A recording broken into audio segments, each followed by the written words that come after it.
আঁচনিখনৰ আৰু কেইটামান দিশ মই ক'ব বিচাৰিছোঁ। Degree first year second year first second third fourth semester এই আঁচনিখনৰ লগত জড়িত হৈছে। আজিৰ সভাতে আমি আকৌ সংকল্প লৈছোঁ যে ডিগ্ৰী থাৰ্ড ইয়াৰ ফিফ্থ ছেমিষ্টাৰত পঢ়ি থকা ছোৱালীসকলকো আমি নিযুত মইনা আঁচনি দিম। সেই সংকল্পও আজি আমি ইয়াতে ঘোষণা কৰিছোঁ। তাৰ লগে লগে অসমৰ পলিটেকনিক আৰু ITI যিসকল ছাত্ৰী অধ্যয়ন কৰি আছে, পলিটেকনিক আৰু ITI যিসকল ছাত্ৰীয়ে পঢ়ি আছে, তেওঁলোককো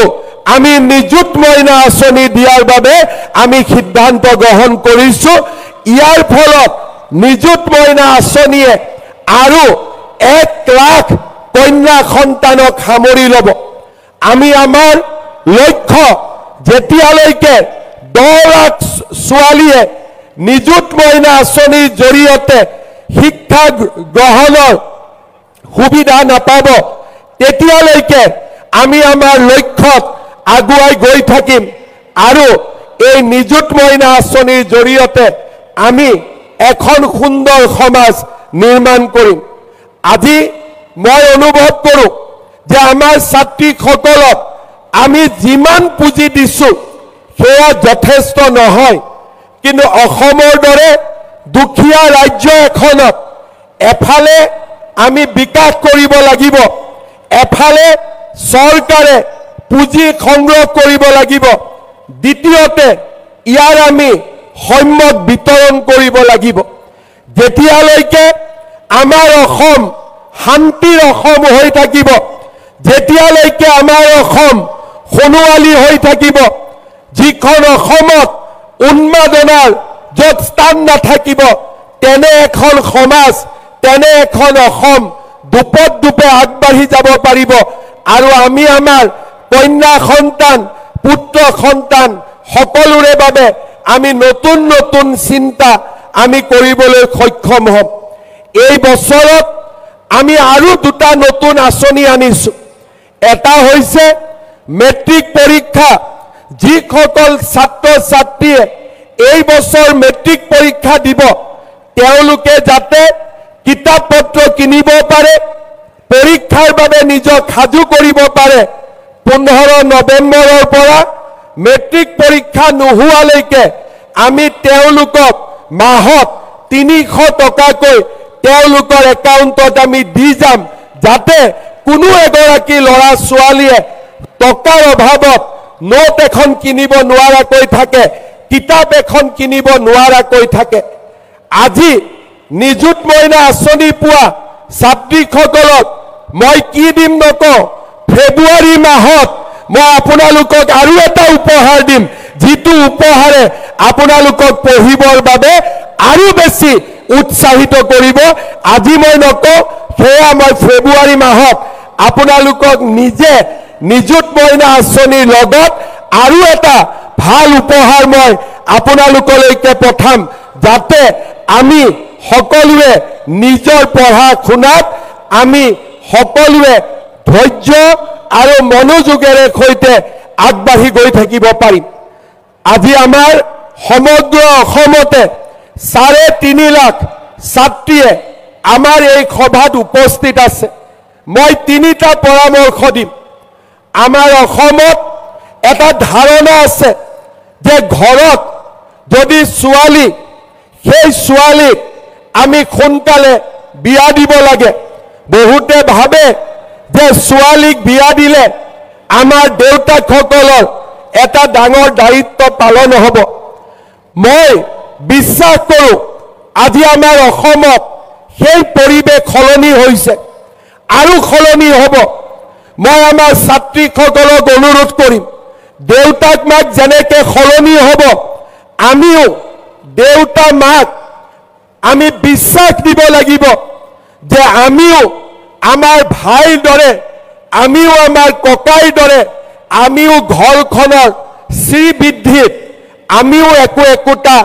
ডাঙৰ ভূমিকা গ্ৰহণ কৰিব পাৰোঁ। সেইকাৰণে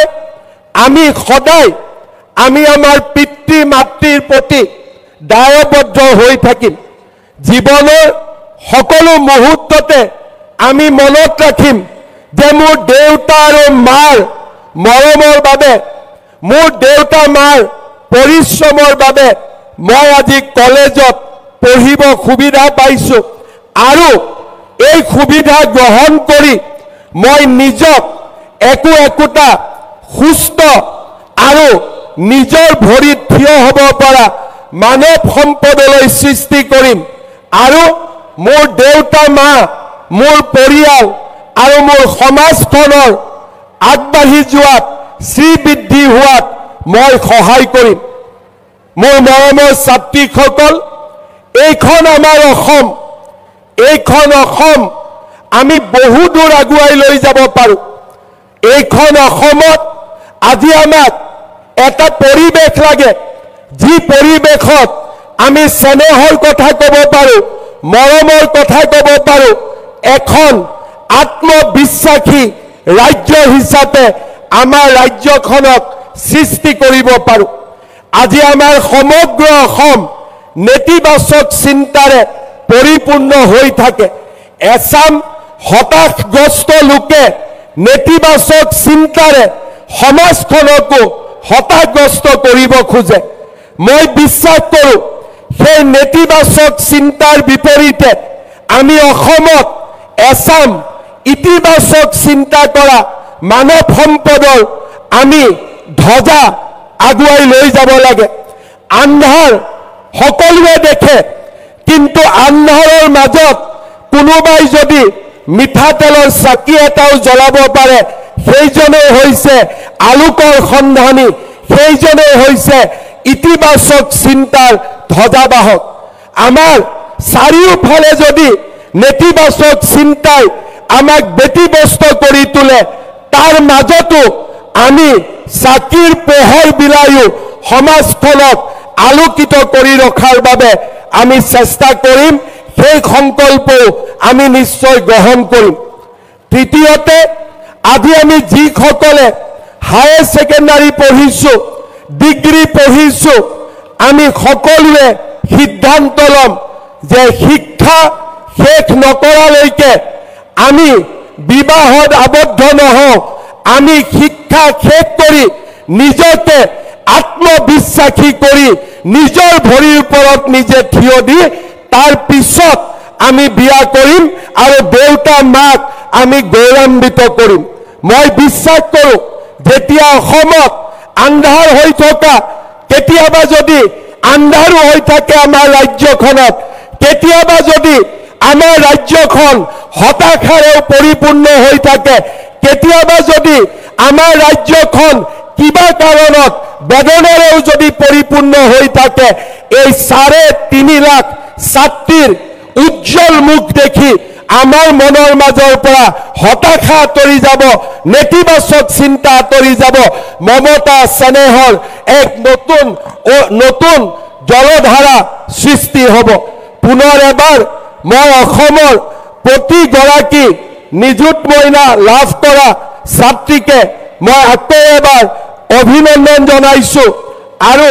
তোমালোকৰ পিতৃ মাতৃকো মই মোৰ প্ৰণাম জনাইছোঁ আমি অসমত উচ্চ শিক্ষাৰ এক নতুন দিগন্ত ৰচনা কৰিম 3খন মেডিকেল কলেজ থকা ৰাজ্যত আজি আমি 15খন মেডিকেল কলেজ নিৰ্মাণ কৰিছোঁ আৰু 10খন মেডিকেল কলেজৰ নিৰ্মাণৰ কাম চলি আছে বিশ্ববিদ্যালয়ৰ সংখ্যা 27খনলৈ বৃদ্ধি পাইছে ইঞ্জিনিয়াৰিং কলেজ আমাৰ পলিটেকনিক নাৰ্ছিং কলেজ আমি শিক্ষাৰ এখন ডাঙৰ জাল আজি আমি গোটেই অসমতে পেলাবলৈ সক্ষম হৈছোঁ মই এটা কথাই বিশ্বাস দিম আমি আৰু কাম কৰিম যাতে এই 3.5 লাখ ছাত্ৰীৰ কোনেও যাতে উচ্চ শিক্ষাৰ পৰা বঞ্চিত নহয় কলেজ আৰু ইউনিভাৰ্চিটিত সিটৰ পৰা বঞ্চিত নহয় আমি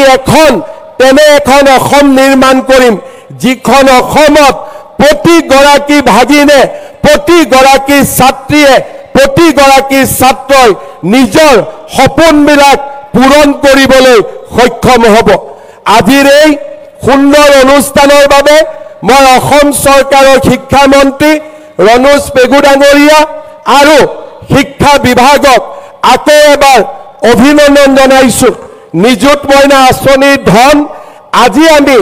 চেকে দিম, যাতে তোমালোকৰ বেংক একাউণ্টবিলাক এবাৰ পৰীক্ষা কৰি ল'ব পাৰা।